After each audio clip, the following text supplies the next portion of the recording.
Good morning. Today, we're going to tackle some of the transitionary things I discussed last episode. Before, we were messing around with the zoo and getting it connected to the rest of our area. Today, I want to mess on getting our the storage plant place connected up to other areas. But before that, I have an entire building in mind for storing colorful blocks like wool and concrete and terracotta. Yeah, that's the last one. So, time to do that.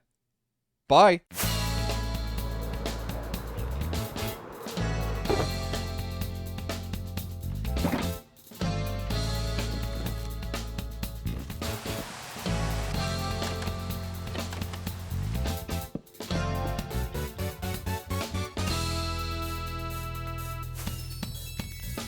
It's time for me to talk for a while. There's a lot I can talk about with this one building. Before I get to any of that, I want to ramble about something else. If you're not in the know, in the loop, there is a new alternative to replay mod made by the same people that made Axiom called Flashback. Very good mod. It's a lot better than replay mod. I don't know how to describe how it's better. There's a lot of features included.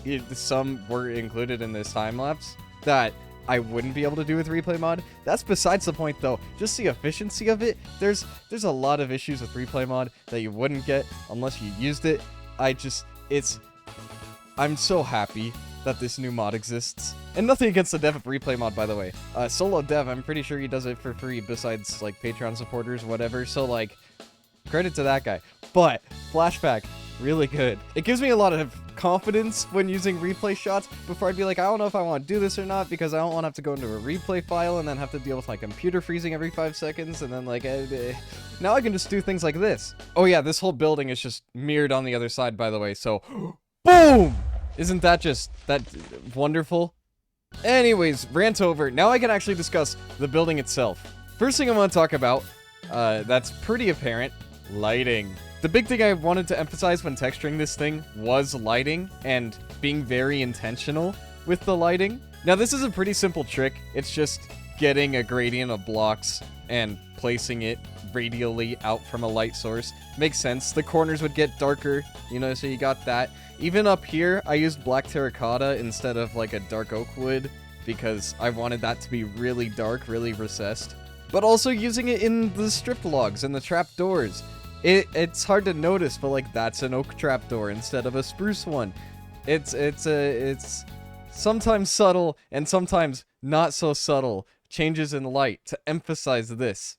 Now obviously I play in shaders, so there's already that lighting effect that takes place, but this just really enhances it. And when you get really far away and those colors merge, it really pops. You can really tell the effect that color difference sells. Now speaking of being really far away, this building, first of all, very large. Second of all, stands out quite a bit. The whole point of this area is to be very organic, very round shapes, very, very grassy, very smooth. This building is less of that. So far, I'm going to add stuff on top that merges it with this, but I want to explain why I was okay with making a very rectangular structure here. First off, I wanted to hint at the fact that this was older. I used a lot of wood. I'm going to be adding some silos out here that will be made out of stone, and they're going to have some rusted copper on top. It's all industrial but old, right? It's similar to this segment of this building, how it's kind of repurposed, reused, right? And then when I get to the top, I'm going to be referencing more of this style with the grass roofs or like the really mossy roofs, right? And that should tie me into the rest of the area. I've been focusing on transitions, right? Working from one area to another, and this is going to be the fringe, I guess, the outskirts of this grassy area. I want to have a dividing wall that makes the border very clear, but still having these slightly more structured buildings along the outside should give the eye a good transition between, whoa, circles to, whoa, whatever this is. That's the idea at the very least. We'll see if it works out. I may have this building planned, but I don't have the rest of this terrain planned, so really I'm just spitballing ideas here, giving you my thought process, even though that might not be what actually happens. Anyways, I mentioned a second floor. I guess I build that now.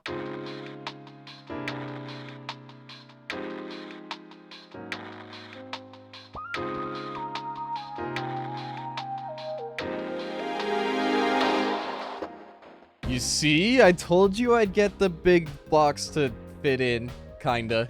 I mean, it's a pretty simple roof. A lot of recycling done. This has been used a lot. I think that's, yeah, the exact color palette of this building. So, nothing too revolutionary going on up here. Tying the bottom into the top with these log structures and the lighting. Got some plants growing up here. We got these 4 here. And we got these 4 over here. Tried to mix up the colors. The idea is that, you know, they make the dyes out of the things grown up here. And then the dyes are used for the blocks. That all makes sense. It's very straightforward. I think the next step is going to be adding our silos.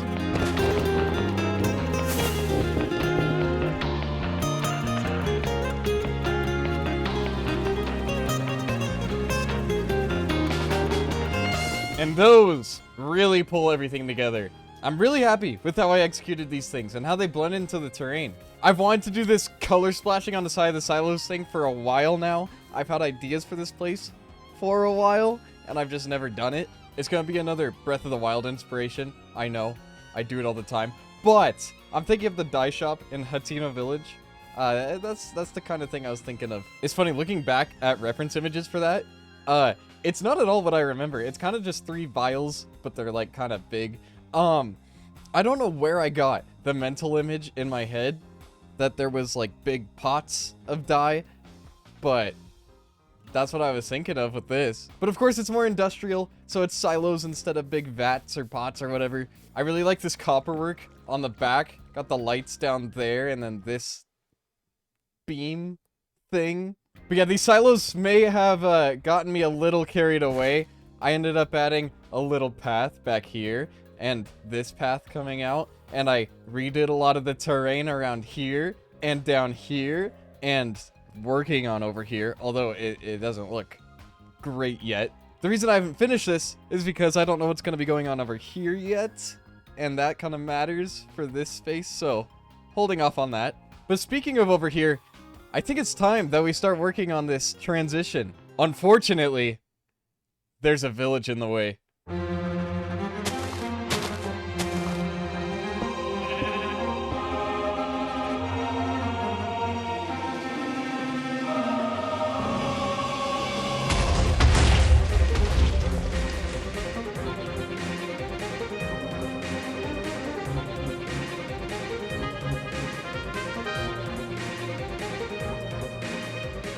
I may have gone way overboard. Look, I removed the houses, and then I was like, I could do some terraforming, and then I did a lot of terraforming, and now we're here. And this isn't even the end of it, because I still have to collect a bunch of tuff and mud to finish these cliffs and replace all this dirt. I placed all this dirt, and the top layer is all going to be changed out.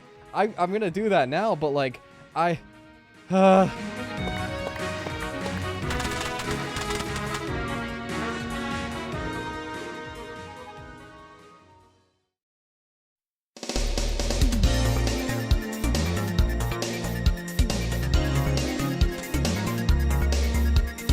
that was a lot. I'll admit it. And you know what? It feels nice to have it done.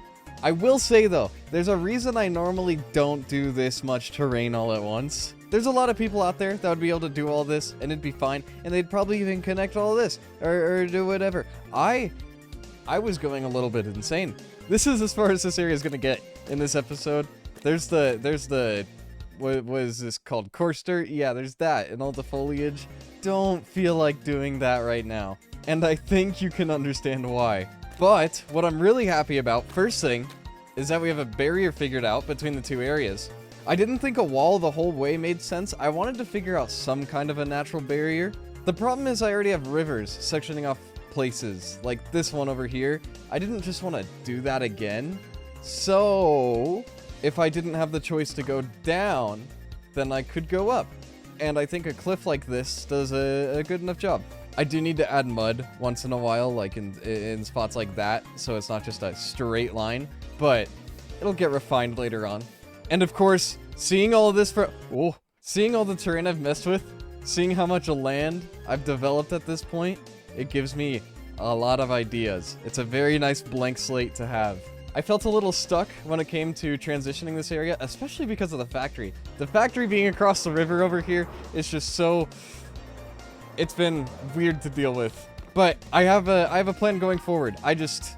I don't want to continue that plan right now. I need to do something a little more mentally interesting. I think I'm gonna actually do an interior. You heard that right. I've reformed. Don't expect this every time. I think the main reason I'm motivated to do this is because it's a storage room, okay? I'm still not gonna do every interior. But let's get this started. I want to approach it very systematically. So, first thing I need to consider is the functional aspects, right? We need to set our design constraints. And the only one I can really think of besides storage is I need a way to get up there. So hold on. So yeah, there we go. It's a hole in the ceiling. Okay, I'm gonna do a little bit more than that.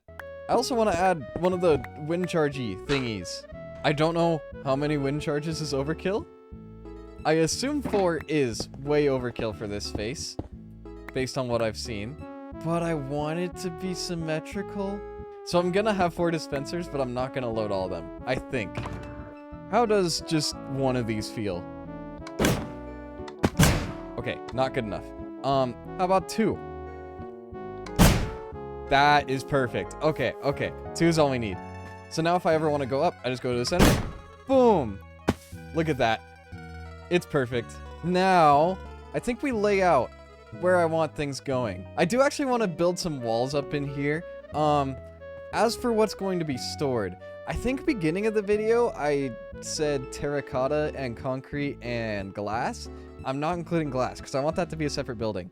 I've realized this through building this building. But what I will be adding is dye.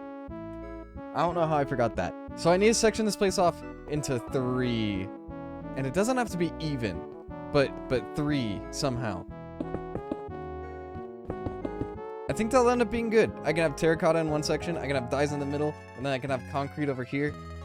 Yeah. Okay. Now for the ceiling, I wanted to bring back an old design, mainly because this is one of the only times I can use the bottom of a loom. So let me lay out some slabs. There's the start of that. Now I also need to figure out this center thingy before I add the rest of the ceiling. There we go. And I also want to add some beams, mainly just to save on placing looms, honestly. But it'll also break up the pattern and look good, I think. Okay, and now I can get to placing a lot of looms. There we go. All right, next up on the agenda is lighting. I don't think I actually want to add much because I've already got the floor, but the ceiling is a little bit dark. I'm not sure what I'm going to do in the center, but on these 2 edges, I just want a lantern in the middle. And of course, I have to have the oak log where the lantern is to tie it to the outside. Now, I actually think I want to keep this... Whoa! I forgot about that. I think I actually want to keep this line on the inside just because it looks cool. There's a world where I need to get more mangrove wood, and I don't like that world. So instead of using mangrove, what if I change up the wall? Would it be too repetitive to use spruce? No, I don't think so. It's tactical laziness, I swear. See, now this middle room is really dark, because all the lights are there. I can add 4 more frog lights, but I can also add 2 more lanterns. Right here, and here. Alright, that's all sorted. It's nice and bright. I feel like a place storing concrete would just have piles of concrete, no? And same goes for terracotta. Although the terracotta, I guess I could add some pots and stuff. Okay, let's do this. And I would just do the same on the other side, but with hardened concrete. I will live by the idea of having an entire episode dedicated to me just doing interiors, because I really need to move out of this phase of, throwing blobs everywhere. Am I wrong, though? It actually kind of makes sense for a place like this, right? No? Yes? I still feel bad, because I feel like I'm getting away with something evil, but it's technically realistic. And then, you know, the good old throw a bunch of chests everywhere trick. It's perfect. Look at that. Boom, terracotta down. What about pots, though? This is something I could actually kind of decorate, I think. I think it's just going to be some shelves with pots on them. Yeah. I'm sorry. Boom, look at that. It's very flat. Look, okay. I'm not going to do this middle section with the dyes. I can hold off on that. I don't have any dyes to store. But here's the deal. I'm going to get better at interiors, and we're going to do it together, and it's going to be one whole episode, and it's going to be great. It's not happening right now, but it's gonna be great. I think we're about done for today. I did some wrapping up around the area and added some lighting to make sure I wouldn't die. But I also added this rose field and this tree. That tree looks really nice. I'm glad I could start building these in a short. You know what? This took me like 10 minutes to build. Very good tree. What are you doing here? Seeing this place from a bird's eye view now is really, really cool. It feels like I've made a massive expansion because, well, I did. But it's just made this village feel a lot larger. And that's not even considering all the mud I placed over there. Many, many ideas in my head have been created for what I can place over there. If you did like the video, make sure to like and subscribe and do the things. For now, I'm gonna go. Bye. Bye. Bye.